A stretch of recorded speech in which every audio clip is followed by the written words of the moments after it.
Bismillahirrahmanirrahim. Assalamualaikum warahmatullahi wabarakatuh. Syukur alhamdulillah kita bisa berjumpa lagi di channel ini. Sholawat dan salam selalu dan tetap tercurahkan kepada junjungan kita Nabi besar Muhammad sallallahu alaihi wasallam. Allahumma sholli ala sayyidina Muhammad wa ala ali sayyidina Muhammad. Harapan dan doa saya semoga saudaraku semuanya selalu diberikan kesehatan, dilapangkan rezekinya, diampuni dosa-dosanya, dan dipanjangkan umurnya. Amin ya rabbal alamin. Sahabat beriman yang dirahmati Allah, dalam sebuah hadis meriwayatkan bahwa jika suaminya marah, istri datang kepadanya dan meletakkan tangannya di atas tangan suaminya, sembari mengatakan, "Aku tidak akan tidur sampai engkau meridhoiku." Hadis riwayat An-Nasa'i dan Tabrani. Setiap istri tentu ingin menjadi istri yang terbaik bagi suaminya, menjadi ibu yang terbaik buat anak-anaknya, dan kemudian di akhirat masuk ke dalam surga. Namun, untuk menjadi seperti itu, tentu tidak semudah membalikkan telapak tangan, butuh kesabaran yang tinggi. Mengapa? Karena suami juga manusia yang terkadang membuat emosi. Suami juga terkadang menyebalkan, suami juga terkadang menjengkelkan, dan banyak lagi yang lainnya. Kemudian yang terpenting adalah istri harus tahu bagaimana ia seharusnya berbuat dan bersikap agar didambakan suami dan dirindui surga. Berikut beberapa hal yang harus dilakukan istri bila ingin didambakan suami dan dirindui surga. Yang pertama, jadilah istri yang memberi motivasi.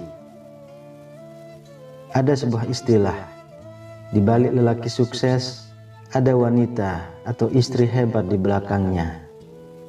Begitulah untaian kata mutiara yang sudah masyhur adanya. Memang tidak bisa dipungkiri, peran wanita dalam kesuksesan suami sangat penting. Begitu juga sebaliknya, wanita bisa menghancurkan suami sehancur-hancurnya. Istri yang didambakan suami adalah istri yang memberi motivasi dan semangat kepada suami, seperti Siti Khadijah yang selalu mendukung Rasulullah Shallallahu Alaihi Wasallam. Istri harus menjadi pendengar setiap saat suami curhat kepadanya. Berikan suami semangat, dukung cita-cita mulianya, dan selalulah doakan suami untuk kesuksesannya di dunia dan akhirat. Lalu yang kedua, besarkan hati suami saat ia terpuruk. Hidup tak selalu mulus dan berada di posisi atas, kadang juga di bawah. Saat suami sedang terpuruk, istri harus membesarkan hatinya, bukan malah meluluh lantahkannya. Sebagai contoh, seorang suami divonis sakit yang tidak bisa disembuhkan oleh dokter. Lantas mendengar itu, istri jangan malah muring-muring tidak karuan, mengeluh berkepanjangan, dan bahkan berkeluh kesah di depan suami yang sakit itu. Tapi besarkanlah hatinya. Lantas katakan padanya, vonis dokter hanyalah perkiraan manusia. Allah lah penentu segalanya. Sakitmu pasti bisa disembuhkan atas izin Allah. Bersabarlah. Aku selalu berusaha dan mendoakan untuk kesembuhanmu. Soal rezeki, berilah izin kepadaku untuk mencari rezeki yang halal untuk keberlangsungan hidup keluarga kita. Hal ini memang berat, tapi begitulah contoh istri harus bersikap. Kemudian, saat karir suami sedang meredup atau bahkan kehilangan kerja, istri harus bisa meyakinkan kepada suami bahwa ada kerjaan yang baik yang sedang menunggu. Saat karir sedang cemerlang, jangan lupa ingatkan suami untuk bersedekah dan bersyukur atasnya. Yang ketiga, taatlah pada suami dalam ketaatan pada Allah Subhanahu wa Ta'ala. Istri haruslah taat pada suami dalam kondisi apapun, baik susah maupun senang. Jangan pernah bepergian tanpa seizinnya. Terlebih saat ini sudah modern, alat komunikasi sudah sedemikian canggih untuk mempermudah komunikasi. Kemudian laksanakanlah perintah suami selagi perintah itu baik, tidak melanggar syariat dan tidak memberatkan. Bila memberatkan, tolaklah dengan bahasa yang sopan dengan nada bicara yang tidak meninggi. Bila perintah itu melanggar syariat, ingatkan suami dengan bijak. Yang keempat, janganlah membesarkan masalah. Ketika berselisih dengan suami atau menemui masalah, jangan malah memperbesar-besarkan masalah atau memperkeruh suasana dan membuat masalah tambah runyam. Carilah solusi atau jalan keluar terbaik. Redam perselisihan dengan musyawarah untuk mufakat. Sodorkan suami dengan argumen-argumen terbaik dengan gaya bicara yang komunikatif. Yang kelima, lihatlah kebaikan suami, tutupilah kejelekannya. Saat menemukan kekurangan atau kejelekan suami, jangan lantas menghilangkan pandanganmu terhadap semua kebaikan suami. Lihatlah kebaikan-kebaikannya, kemudian tutupilah kejelekan suami di mata semua orang. Jadikan kejelekan suami sebagai rahasia yang tak pernah engkau ungkap.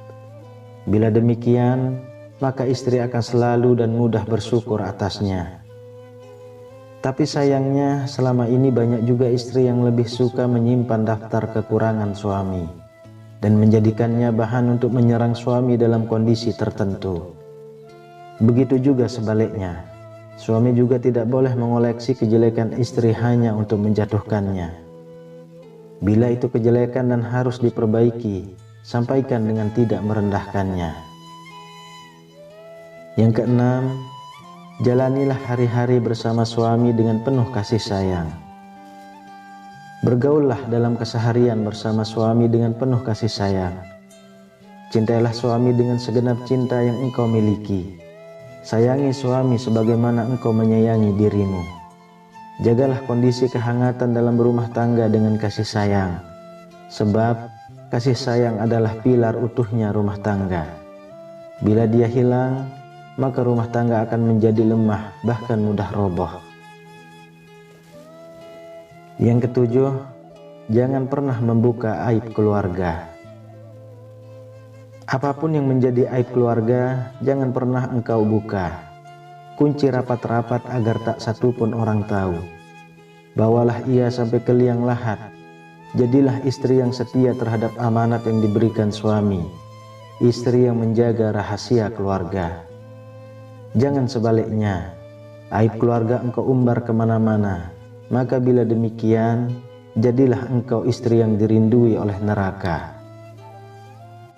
Yang kedelapan, redamlah kemarahan suami dengan meminta maaf. Bila suami marah karenamu, maka jangan lantas meninggalkannya, atau malah balik marah sehingga suasana menjadi gaduh. Namun, minta maaflah kepada suami meskipun pada kenyataannya suami yang salah. Ini memang berat, namun itulah jalan terbaik untuk meredam emosi suami. Jangan sampai suami tidak ridho padamu, karena itu akan menjadi penghalang istri meraih surga. Jangan pernah biarkan suami pergi meninggalkan rumah dalam kondisi marah. Istri belum meminta maaf. Karena siapa tahu kepergian suami itu merupakan kepergian selama-lamanya. Saat dia pergi, nyawanya diambil Allah. Bayangkan penyesalan apa yang kamu rasakan.